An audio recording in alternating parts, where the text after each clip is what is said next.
Okay, so I just wrapped up my last class of 30 and 40, and I'm recording a video that talks about why I yoga with Cashew's help. Oh, and rhubarb. I'm a crazy cat lady. I really do yoga for a lot of reasons. You can kind of divide it into two buckets. There's the physical side of it and the mental side of it. I truly connect with both sides. From the physical side, you know, it's a hell of a good workout. I don't feel doing any other workout the way I do when I do yoga. You know, I go to yoga to feel my hamstrings release slowly. That first down dog, you just feel how tight they are, and then by the end of the class, you're in that forward triangle, heels to the ground, as close as they can go. That feeling is awesome, you know. I go to feel my back release when that first forward fold. I can feel tension all the way down my spine, and by the end of class, that forward fold has loosened my back and my neck and everything in between. You know, I feel my hips loosen. I feel my neck tension go away. I feel stronger as a result of yoga. Oftentimes the classes that are the simplest in that they hold poses, basic poses, standard poses for longer amounts of time are the most challenging for me. And a lot of that connects with the mental side of why I do yoga, to slow down my crazy brain. You know, yoga forces me to slow down. And I would argue that yoga is the majority mental for me.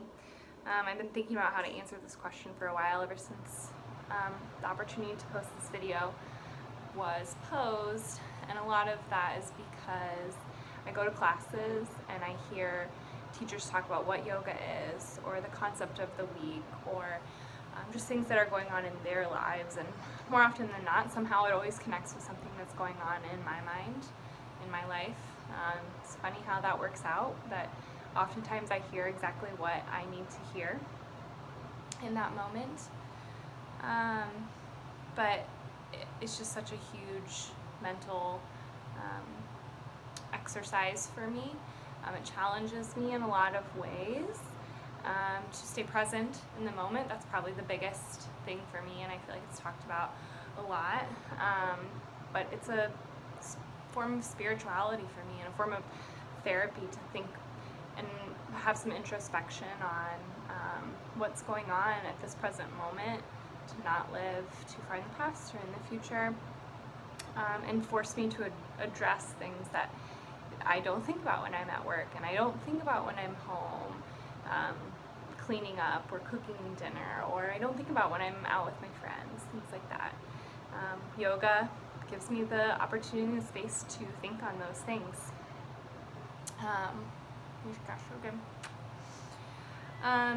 You know, I think Purvi said this, and I mean, I think a lot of people said it, and Maggie probably said it too, but yoga also gives me the chance to evaluate, to reset. Truly, I often think like every breath is a moment to reset, and that's sometimes hard to do in the moments when I feel the most frustrated and probably need to take the breath to reset. But sometimes in those rare moments when the yoga comes to me and I think about my breath, it's the most calming thing that I can do in that moment. When I'm in the car and I'm you know, annoyed at the person in front of me, I find myself taking a deep breath and thinking, you know, you were pissed off 2 seconds ago, but this second you can start again and not be pissed off for no reason. Oftentimes it's, like I said, the slowing down, the stopping thinking. You know, yoga makes me think a lot, but also sometimes it allows me to think of nothing, which again, I think is an opportunity that yoga provides that nothing else in my life does. I have trouble falling asleep sometimes, and I try to draw on my yoga in those moments where I just try and watch the thoughts drift by instead of dwelling on them and adding them to my to-do list, things like that. Often the anxiety and the what I have to do is what keeps me up. And you know, the other part of yoga is that it's a community, especially at Practice Indy. I started doing yoga a long time ago, but Practice Indy is my favorite place I've ever done it. Not only for the amazing teachers, the 30 and 40, I've tried a lot more teachers than I have over time, which is probably a bad thing. I should have been going to a lot more classes than I do, but I have my favorites and I have the time slots that work. But there's so many great teachers at Practice Indy, which I love. But I also love the community of people that practice alongside me. I have the yoga acquaintances that you say hi to or good to see you. But I also have the friends that I've really become close with, the Virginias of the world, who I met her literally because of Practice Indy, and I just still hang out with her and get to hold her little baby. Like, it's been that long that we've been doing yoga together. So it's about the community as well.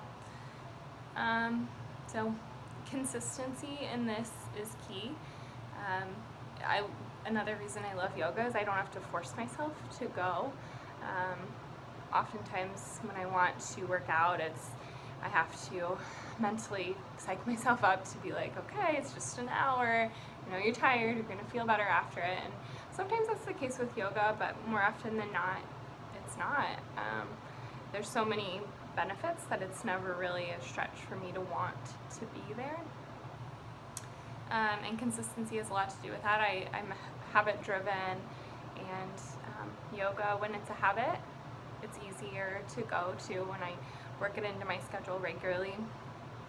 I love that, and the consistency of constantly doing these things for my brain and for my self-care and for my self-reflection just really keep me at an even keel, as opposed to missing out on my yoga for a long time and then coming back and being like, oh, where was this? I needed this, and I should have made time for it when I felt like I didn't have the time at all. That's when yoga is most important and necessary. I just love it. And you guys are great. I hope you enjoy this video. Okay, bye.